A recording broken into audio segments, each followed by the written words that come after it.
بسم اللہ الرحمن الرحیم۔ السلام علیکم ورحمۃ اللہ وبرکاتہ۔ الحمد للہ وکفی وسلام علی عبادہ الذین اصطفی، اما بعد۔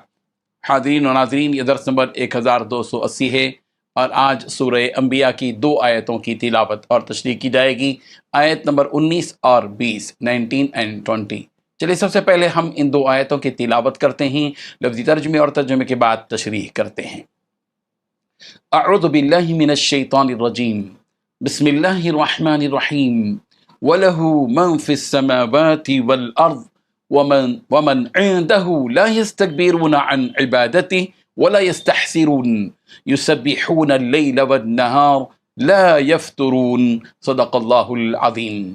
لفظی ترجمہ یوں ہے، وَلَهُ، اور اسی کا ہے، من، جو کوئی بھی ہے، فی السماوات والارض، آسمانوں اور زمین میں، ومن عندہ، اور جو اس کے پاس ہیں، لا یستکبرون، وہ تکبر نہیں کرتے، ان عبادتی، اس کی عبادت سے، ولا یستحسرون، اور نہ ہی وہ تھکتے ہیں، یسبحون، وہ تسبیح کرتے ہیں اسی کی، اللیل والنہار، رات اور دن، لا یفترون، وہ سستی نہیں کرتے اس میں۔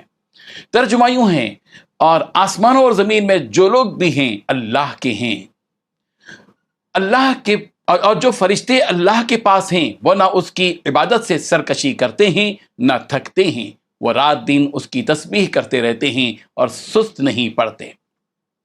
ان 2 آیتوں میں صرف 3 باتیں بتائی گئی ہیں۔ پہلی بات، آسمانوں اور زمین میں جو لوگ بھی ہیں اللہ کے۔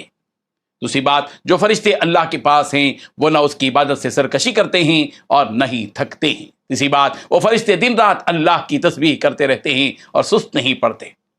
بزرگان محترم، اللہ تبارک و تعالیٰ وہ اکیلے اور تنہا معبود حقیقی ہیں جن کا کوئی شریک نہیں ہے، اور اس رب ذوالجلال کا کوئی شریک اور ہمسر کیسے ہو سکتا ہے جبکہ وہی تمام آسمان اور زمین اور اس میں رہنے والی ساری چیزوں کا اور ساری مخلوقات کا حقیقی مالک اور خالق ہے، اور ساری مخلوقات اسی کی ملکیت میں ہیں، وہی ان سب کا مالک ہے، اور ساری مخلوقات اسی پروردگار کے ارادے سے پیدا ہوتی ہیں اور سب کے سب اسی کے بندے اور غلام ہیں، اور انہی میں وہ نورانی مخلوق فرشتے بھی ہیں جو اسی ایک اللہ کی اطاعت بھی کرتے ہیں، اور اسی کے سامنے سارے فرشتے جھکتے بھی ہیں، اور اسی پروردگار کی یہ سارے فرشتے تسبیح بھی بیان کرتے ہیں اور حمد بھی بیان کرتے ہیں۔ اسی حقیقت کو بیان کیا گیا کہ ومن عندہ لا یستکبرون عن عبادتی ولا یستحسرون، کہ یہ فرشتے جو اللہ کے پاس ہیں وہ نہ ہی اللہ تعالیٰ کی عبادت سے منہ موڑتے ہیں اور نہ ہی عبادت کرتے کرتے تھک جاتے ہیں۔ ان فرشتوں کی خصوصیت یہ ہے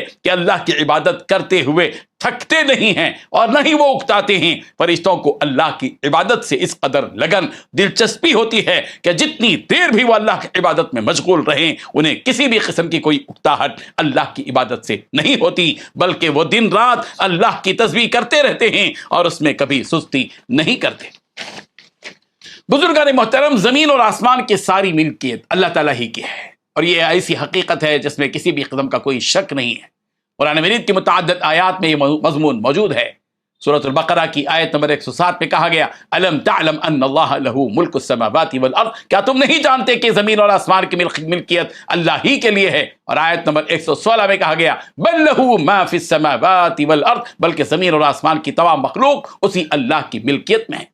اور آیت نمبر 284 میں کہا گیا، للہ ما فی السماوات وما فی الارض، آسمان اور زمین کی ہر چیز اللہ تعالیٰ ہی کی ملکیت ہے۔ اسی کے ساتھ یہ بھی ایک حقیقت ہے کہ تمام آسمانوں والے اور سب زمین والے اللہ تبارک و تعالیٰ ہی کی فرما برداری کرتے ہیں اور فرما بردار ہیں، چاہے وہ خوشی سے ہو یا ناخوشی سے، سب اسی کی طرح لوٹائے جائیں گے۔ وَلَهُ أَسْلَمَ مَن فِي السَّمَاوَاتِ وَالْأَرْضِ طَوْعًا وَكَرْهًا وَإِلَيْهِ يُرْجَعُونَ، سورہ آل عمران آیت نمبر 83۔ اور فرشتوں کے بارے میں جو کہا گیا کہ وہ اللہ کی عبادت سے سرکشی نہیں کرتے، یہ وہ خوبی ہے جو اللہ تبارک و تعالیٰ کو پسند ہے۔ اللہ تعالیٰ کو یہ بات سخت ناپسند ہے کہ بندے اس کی عبادت سے منہ موڑیں، اور جو اس کی عبادت سے منہ موڑیں گے اور اس کے حکموں سے سرکشی کریں گے ان کے لیے تو دوزخ ہے۔ چنانچہ سورہ اعراف کی آیت نمبر 36 میں کہا گیا، والذین کذبوا بآیاتنا واستکبروا عنہا اولئک اصحاب النار هم فیہا خالدون، اور جو لوگ ہمارے ان احکام کو جھٹلائیں اور ان سے تکبر کریں وہ لوگ دوزخ والے ہیں اور اس میں ہمیشہ ہمیشہ رہیں گے۔ اور اسی سورت کی آیت نمبر 40 میں کہا گیا کہ ایسے لوگوں کے لیے آسمانوں کے دروازے نہیں کھولے جائیں گے اور نہ ہی وہ جنت میں داخل ہو سکیں گے۔ گزری ہوئی قوموں کے جن افراد نے سرکشی کی اور غرور کیا، اللہ تبارک و تعالیٰ نے ان پر اپنا عذاب نازل کیا۔ سورہ اعراف کی آیت نمبر 133 میں کہا گیا فَأَرْسَلْنَا عَلَيْهِمُ الطُّوفَانَ وَالْجَرَادَ وَالْقُمَّلَ وَالضَّفَادِعَ وَالدَّمَ آیَاتٍ مُفَصَّلَاتٍ فَاسْتَكْبَرُوا وَكَانُوا قَوْمًا مُجْرِمِينَ۔ پھر ہم نے ان پر طوفان بھیجا اور ٹڈیاں اور گھن کا کیڑا اور مینڈک اور خون کہ یہ سب کھلے کھلے مریضے تھے، اور وہ تکبر کرتے رہے اور وہ لوگ کچھ تھے ہی نہیں سوائے جرائم پیشہ۔ ان فرشتوں کے بارے میں سورہ اعراف کی آیت نمبر 206 میں بھی کہا گیا کہ ان الذین عند ربک لا یستکبرون عن عبادتی ویسبحون وله یسجدون، یقیناً جو تیرے رب کے نزدیک ہیں وہ اس کی عبادت سے تکبر نہیں کرتے اور اس کی پاکی بیان کرتے ہیں اور اس کو سجدہ کرتے رہتے ہیں۔ اللہ تبارک و تعالی ہم سب کو ان حقائق کو سمجھنے کی توفیق عطا فرمائے، آمین۔ وآخر دعوانا ان الحمد للہ رب العالمین۔